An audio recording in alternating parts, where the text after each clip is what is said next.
Dahil sa mainit ngayon ang politika sa ating bansa, lalong-lalo na yung nangyari sa WPS, sa West Philippine Sea, ay mas maigi nang naghahanda tayo ng ganito. Okay? Tayo ay susuot ng ating proteksyon gear sa ulo para hindi tayo matamaan ng anuman bala, no?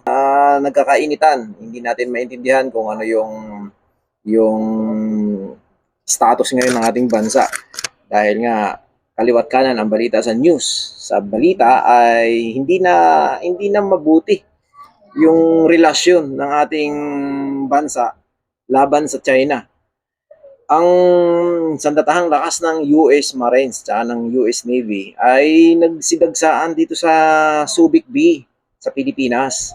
So kaya tayo ngayon ay sumuot ng ating helmet na with bulletproof para maiwasan natin na tamaan tayo ng bala kung sakasakaling mang sumiklab yung gera dito sa ating bansa. Seryoso tayo sa usapin ngayon sa ating bansa. Ang ating status ngayon sa bansa mga boss ay hindi talaga maganda ngayon ang ating relasyon sa China. At ang US ngayon ay patuloy na dumaragsa yung mga sundalong Amerikano sa ating bansa. Sana ipag-pray natin, ipanalangin natin sa Panginoon na sana walang mangyaring gera dahil hindi natin gusto yung gera. Marami kasi mga Pilipino o mga kababayan nating mahihirap ang madadamay sa gulong ito. Unang-una, tayo ang kawawa dito sa mangyayaring gera na ito kung sakasakali. Bakit? Ang stand ko lang dito, posibleng gawin tayong battleground ng ating kakampi.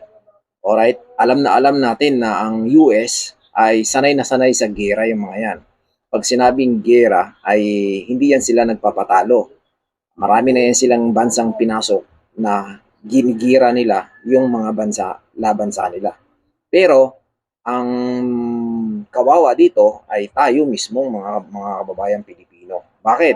Wala tayong kalaban-laban mga boss dahil unang-una sa lahat hindi natin madidibinsahan kung ano man yung mangyayaring sakuna sa ating bansa. Ipag-pray natin na sana ang Amerikano kasi mga boss ay alam naman natin ang history niyan. Business, negosyo. Negosyo yan eh. Ang gira ay ginagawa nilang negosyo. So hindi natin yan masasabi na sila ay kakampi sa atin or either na mananatili sila sa atin bilang kakampi. Pero ang isa lang sa ating magiging panalangin diyan na sana maayos ang maging relasyon ng Pilipinas at ng China. Huwag na sanang humantong dito sa gera na magaganap dahil walang sino man na may gusto nito ng gera na ito. Dahil ang unang-unang maapektuhan dito talaga tayong mga Pilipino. Kawawa tayo. Yung mga mayayaman na yan, yung mga pangulo ng ating bansa, yung mga politiko na yan, pwedeng lumipad patungo yan sa ibang bansa. Paano tayo, yung mga mahihirap? Hindi tayo makakalipad. Wala tayong pera, di ba? So, maging alerto sa lahat ng nangyayari sa ating bansa. Sa West Philippine Sea, sana wala na sanang maulit pang pangyayari dahil nga sa nangyari na iyon ay uminit ang ulo ng mga kababayan natin Pilipino doon sa West Philippine Sea na mayroong pinutulan na daliri na sundalo. Okay, so ginawaran pa nga ng Pangulo ng ranggo upang ipagbigay-pugay ang kanyang katapatan at serbisyo sa ating gobyerno, sa ating mga mamamayan. Okay mga boss, ang isang hiling ko lang ay sana ay manatiling kapayapaan ng ating bansa. Huwag nawa sana humantong sa gulo o gera na hindi naman natin hinihingi yan. Ayaw nating mangyari yan.